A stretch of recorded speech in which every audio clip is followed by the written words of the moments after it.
So, Mike, from what you saw yesterday, between the Cowboys and Eagles, who has the edge going into Sunday? I think Dallas has the advantage. You know, Dallas still has the big three, Dak, Zeke, and Amari. And that's offense instantly right there if used correctly.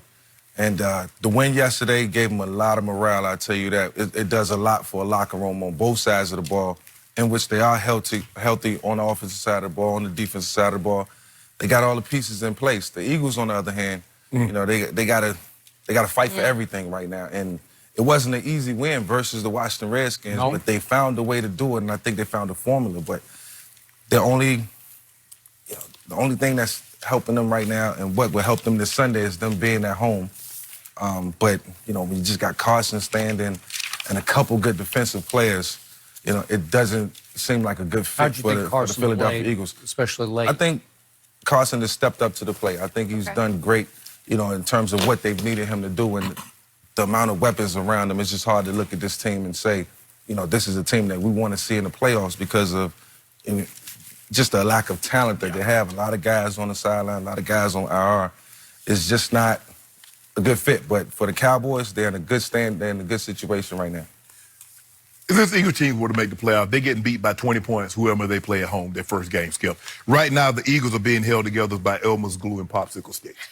I mean, Skip, you look, this is not what Doug Peterson expected at the beginning of the season. He's like, my wide receivers are going to be D-Jack, Alshon, maybe sprinkling a little Aguilar. We got Arthego Whiteside, maybe he'll contend, and he'll be our third receiver. We got those two tight ends, Goddard and Ertz.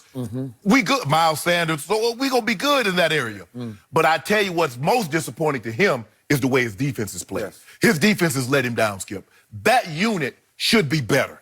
They've made marginal quarterbacks look unbelievable. There's no way Dwayne Haskins should look like this against an experienced ball club like the Philadelphia Eagles. And they are not playing up. They're not holding up their end of the deal. If they had a bunch of guys, if Jenkins and some of these other guys on IR, Fletcher Cox, okay, I would get it. But they're healthy. There's no reason whatsoever for this defense to be this bad. And for back-to-back weeks, Carson Wentz has to work magic against a team that has, and I get it, we understand, Mac, you know this very well. Division opponents, when they're not going anywhere, the thing that they take great satisfaction in is knocking your butt out the playoffs so you can't go. When they say misery loves company, you better believe that. Because when I wasn't going to the playoffs, let Kansas City got a chance. I'm trying to have my best game against you. You're not going, we going home together. Everybody gonna cut off their power to the apartments at the same time. We going home, y'all going home. Raiders, same thing. But this, Skip, look, the Cowboys, what they put together yesterday and the way their defense played, they went and got 44 against an 8-5 team, the Rams, that have been playing white hot. And we had to nick, scratch, claw, beg, borrow, and steal to beat a Washington team that's been left for dead for 6 weeks. And this is where we are. So the Cowboys have to feel good about themselves. But as long as I got walking to them, I got a chance. You got a chance. And guys like I got walking to them. As long as you got that green suit on, you got a chance. I was going to say. That's some Eagle green right there. I didn't plan on this, but it just happened. It just happened. You didn't plan on it? I didn't plan on it. I think you are representing. I should have worn Friday. Hanging in. Don't be surprised if it come back Friday for good luck. Yeah, really? Sure. Yeah, it might come back for good luck. I'm going to discount everything you said. I'm going to take to the bank everything he said because there's method to your madness. You want to fuel that underdog fire that Dougie P will be beating that drum for, pouring gasoline on that fire all week. You are a home underdog. They're going to come in here and embarrass you. They're going to try to steamroll you on the way to the division title in a home playoff game. Are you going to let that happen? Yep. That's what Dougie P is going to be preaching in that locker room every second, out on that practice field every second.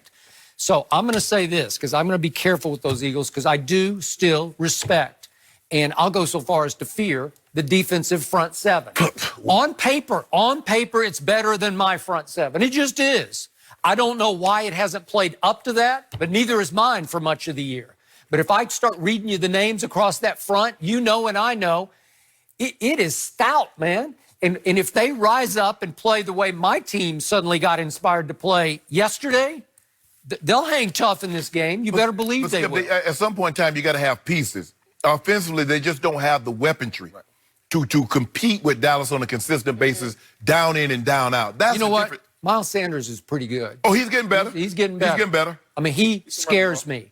And little Boston Scott scares me because he's a little pepper pot fire plug. You know, just he starts fires because he can get loose. And Greg Ward Jr., I told you earlier in the show, I respect him, a former Texas State High School Player of the Year who was a really good college quarterback, who also played receiver in college. And it feels like he and Carson are developing a wavelength because he thinks like a quarterback, and Carson can trust he's going to be there when he's supposed to be there. And think about it. He beat Josh Norman. Skip, Josh Norman was once the highest paid corner. Now, he's just a shell of himself, and I always thought that he was overvalued, but that's neither here nor there.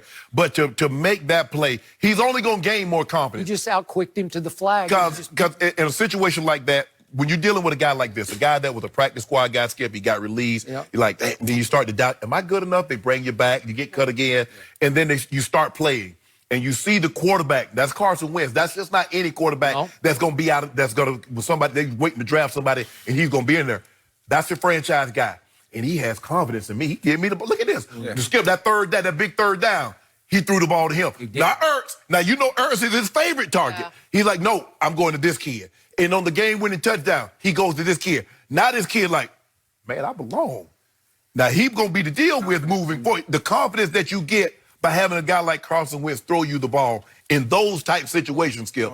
But again, it's still, you talk about Greg Ward Jr., he's still, Skip, an undrafted free agent that was on the practice squad. He's been on their practice. I think he was a quarterback. At first, and for the Philadelphia Eagles, when, you know, the only thing they can hang their hat on, I think, is that Doug Peterson has found a formula that works, you know, down the stretch. It's helping Carson Wentz be a better quarterback without the weapons that they don't have. It's allowing guys who are just average players to show up a little bit.